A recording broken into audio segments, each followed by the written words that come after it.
Hey friends, how's it going? Ash here. Welcome back to Gents. Hope that you've been doing well. You know this is the greatest sci-fi horror movie of all time, right? Okay, good. We're on the same page, pound. Blue fragrances. They pretty much run men's fragrances as far as like the best sellers go. The big three, everyone knows. Whether you love them, or you hate them, or you love to hate them, or you hate to love them, you know these scents. Of course, I'm talking about Yves Saint Laurent Y, most specifically, the Eau de Parfum.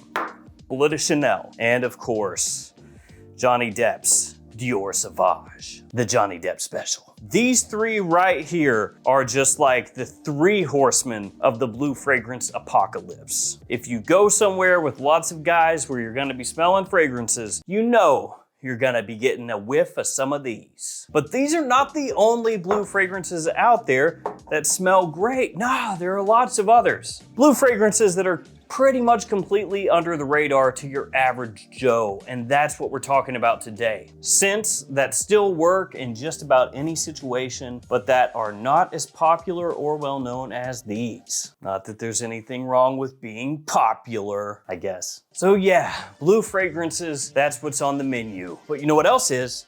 My fragrances. Edgewater and West Loop, my two new fragrances, have been released upon the earth. You can get these at Michael Malloy's website, linked in the description, along with all the fragrances I'm gonna talk about here today. And you can use the code GENTSCENTS to save some money off your order if you do decide to pick these up, or either one of them. I have a video on my channel where I go into each one of these in more detail, all the notes, perfumers, all that stuff. But if you want to break it down very simply, Edgewater is a fragrance that's made more for spring and summertime. It's very green, it's fresh, it's brisk. And then West Loop is a little bit more sweet and sexy, more of an evening fragrance, fall and winter time. Both of these were made with versatility in mind, made to be worn, made to get compliments, made to perform well. That's what these are. They've been in the works for the past year or so. Check these out. And also, if you'd rather just check them out in store, Perfumania and the Fragrance Outlet in the US. You can go into any of those stores. If you have one nearby, check them out there. Sometimes I can fling the bottles around pretty well. Other times, not so much. All right, let's check these out. 10 blue fragrances that are much less known. Now, some of these are definitely your prototypical type of blue fragrance, exactly what you would think of when you think blue. Others are very versatile, kind of in the style of a blue fragrance, but you could argue that they're not as traditionally blue as like these are. So keep that in mind.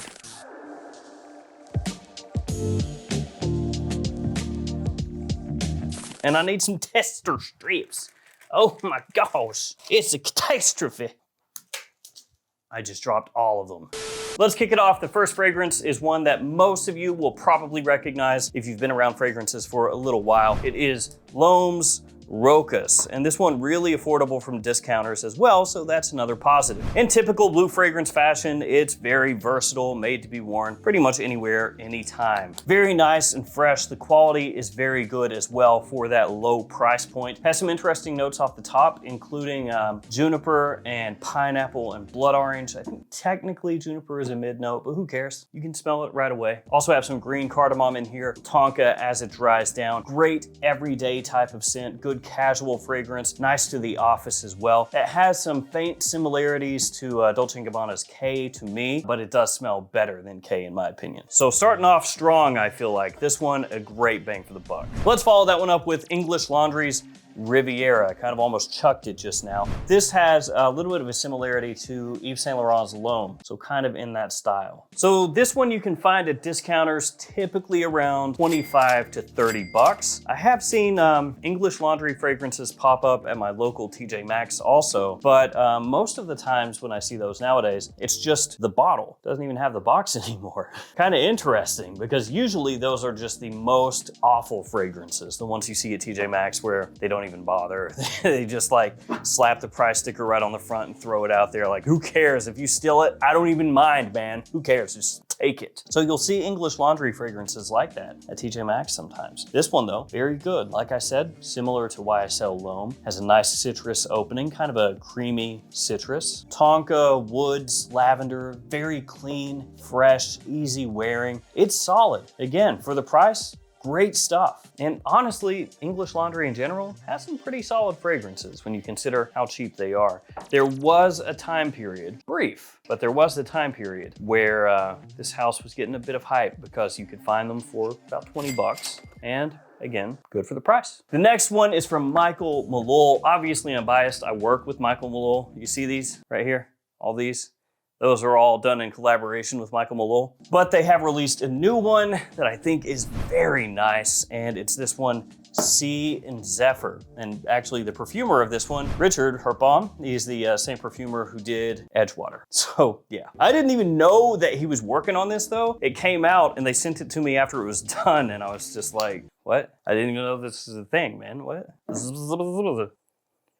Woo. Honestly, a little bit jealous. So this one opens up with grapefruit, eucalyptus leaves, basil, and apple, and you get all of that mixing together. It doesn't come across mentholy though, so don't worry about that. You don't get, a big oof blast that kind of like takes your lungs away with the eucalyptus. Instead, it's just really fresh and green and just the right amount of sweetness, not too much. You get some aromatics in the mid, so some of that sweetness drops off in the opening, and you get a bunch of aromatic notes that mix together with orchinox and musk and wood. You've got neroli, lavender, and sage, a lot going on there. A classic feel to it, but done in a really nice modern way. Easy to wear stuff, classy, but really fresh. After this, we got kind of a weird one. It's Perry Ellis Midnight. Now, I've had this one for a while, and I saw it and I was like, oh, yeah. That's actually the one that inspired me to make the list, was this fragrance, because when I saw it, I remembered that I did actually like it, like surprisingly liked it a good amount. And it's been a while since I've smelled it, so I was like, is it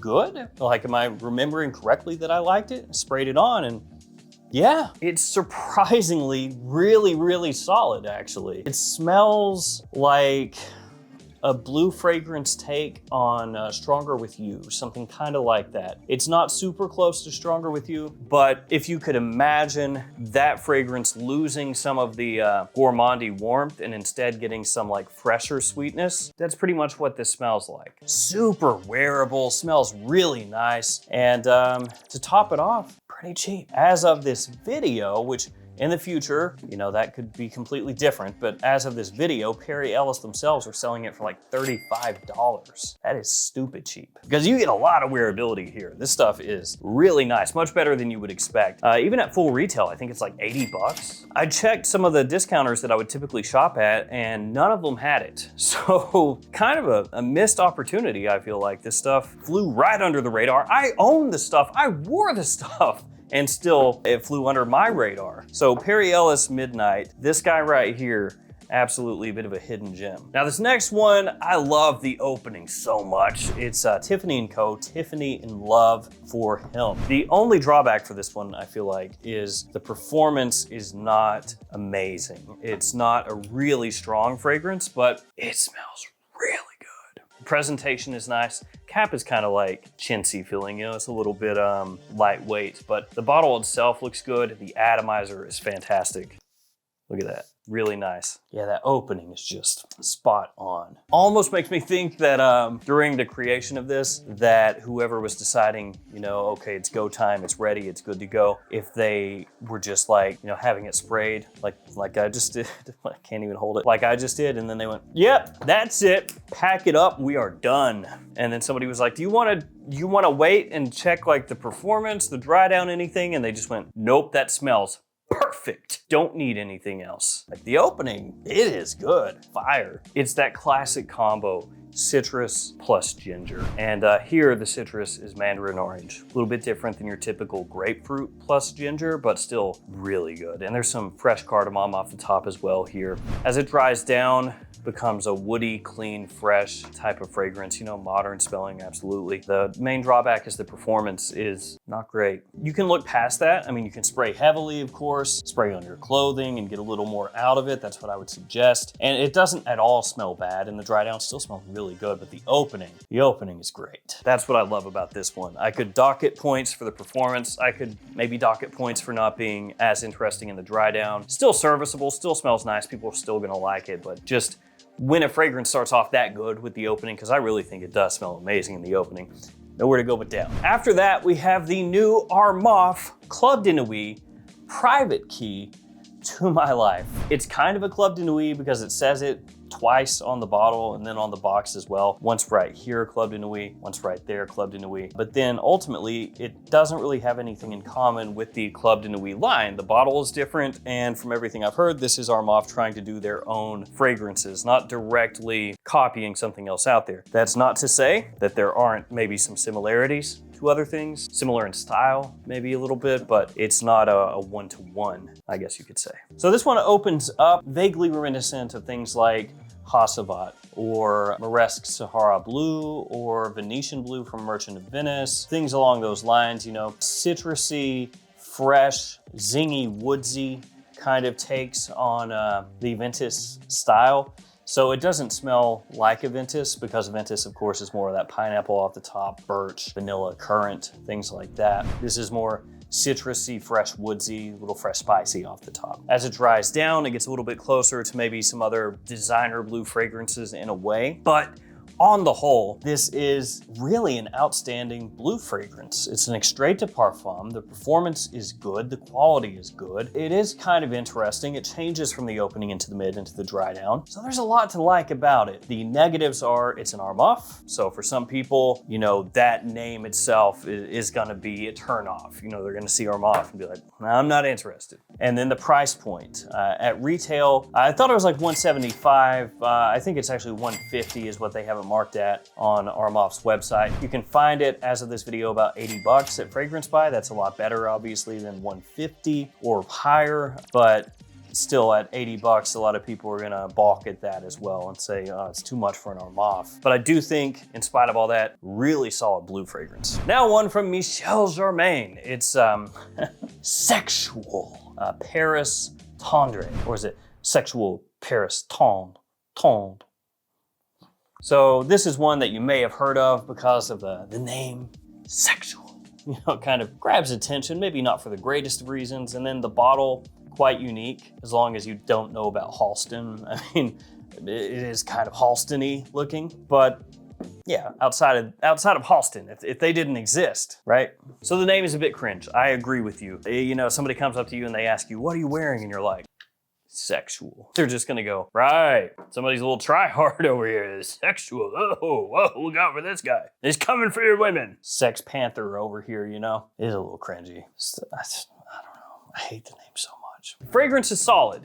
It does smell similar to one of these though. And which one? It is similar to that one. Yes. Dior's Sauvage. Obviously there are differences. It can't smell the exact same, can it? It does have that kind of ambroxany feel like you get from Sauvage, but not quite as metallic. Maybe a little more fresh aromatic off the top, and the sweetness is maybe a little more high tinged in this one than that one. Still though, extremely easy to wear. I mean, nobody is gonna smell this and think it smells bad. You know, it's one of those fragrances that is a Swiss Army knife, jack of all trades. You can spray that on and go anywhere, even if the name would have you think otherwise. Can you wear that to the office? Absolutely. Can you wear that casually or, you know, in potentially more kind of dressy situations in like spring, summer? Yeah, just don't tell anybody the name, because then you'll sound like a loser. Yeah, it's a Sexual Paris Tender. Ugh, gross. Stay away from me. Then we got one from Kenneth Cole. It is Mankind Unlimited. Mankind, Mick Foley. This was done in collaboration with Mick Foley. No, it wasn't. Could you imagine that? It wouldn't smell like that. So in general, the Mankind line, every time I say that, I swear I'm just thinking about Mick Foley, Mankind, Hell in the Cell, The Undertaker. If you know, you know. Anyway, the Mankind line in general are all really easy wears. They don't cost that much money and they're all pretty pleasant. I don't know that there are any of them that are necessarily like earth shaking, but they will get the job done. You'll smell great and it's not gonna break the bank. The only drawback for this one is my atomizer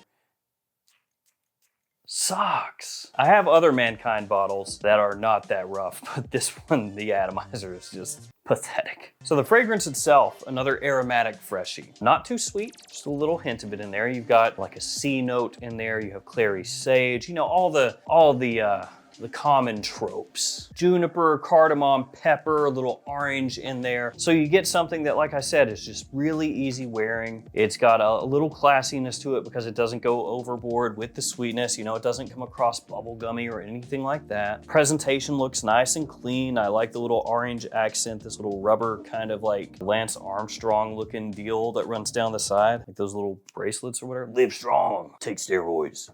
But yeah, this good stuff. Then I got one from Boucheron. This is Singular. This one is intriguing because I saw this announced a while back now, and I remember thinking at the time like, oh cool, that looks like it could be pretty nice. I want to scoop that up, and it just, you know, came out and like nobody cared. And then eventually it worked its way to Eventually it worked its way to stores, and then I could finally scoop it up. Now, fair warning on this one, it has been dumped on a little bit online. It's caught some hate, caught some strays, and I believe that's because you can compare this to some other blue fragrances out there. So some similarities to Luna Rosa Carbon, which means, of course, some similarities to Dior Sauvage. Some people have also found similarities to Bleu de Chanel and Versace Dylan Blue. So yeah, I mean, kind of gives you an idea of where this one is sitting. Now, I actually think it smells really good. I've worn it multiple times, and I was questioning, like, you know, do I really like this? Yeah, I do. I mean, the performance is there. You know, it lasts a good amount of time off my skin, projects pretty well, got a little touch of classiness to it, you know, a nice aromatic feel. It's probably closest to Carbon from all those that I mentioned, because it's not quite as like abrasive with the ambroxan and everything like Sauvage is. It has a tiny bit of a soapiness to it as well. So you got more of like a clean vibe coming from this one than maybe some of the others that it has drawn comparisons to. But I think when you factor it all in, you know, it does what you want a blue fragrance to do. It gets you attention, it lasts for a long time, it projects well, it smells appealing, it's versatile, you can easily wear it anywhere. The bottle looks nice. I mean, yeah, I think it's good. Part of it is gonna be, I think, also the house that it's from.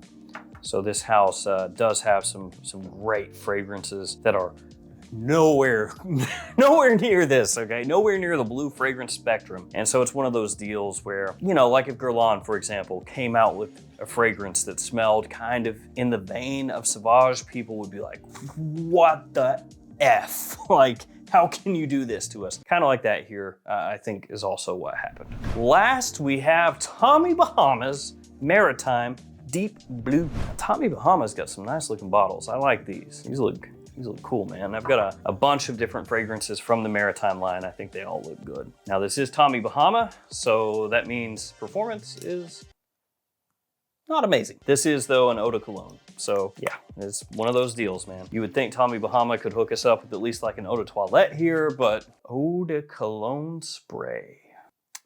So this is another one, kind of like the last we talked about, that has some similarities to other things out there, but doesn't smell exactly like any of them, once again, but little similar to Polo Blue, Calvin Klein Eternity Aqua, and Chrome Eau de Parfum. So drawing a blank here. It has a really nice aromatic freshness to it. You know, it's a great spring, summertime, daytime fragrance, once again, with like a bit of a clean edge, not too sweet, some citrus off the top, bergamot being the citrus of choice here. Some florals that add depth as it dries down, and a bit of a woody base that everything plays off of. Now, I mentioned earlier Tommy Bahama known for their lack of performance, and this one being an eau de cologne, but honestly, for an eau de cologne, it's pretty good. Like, it gets the job done. And I would say that this one, if you can scoop it up for a good price point, makes an amazing day-to-day casual fragrance that can double as a solid office scent as well. So there we go, 10 fragrances, blue fragrances of different styles that will get the job done, that will pull compliments, most of these way cheaper than what's over here as well, that I think are pretty much completely overlooked. You go to your average guy and you say, do you know these? Yes. Do you know Perry Ellis Midnight? Probably not. So there we go.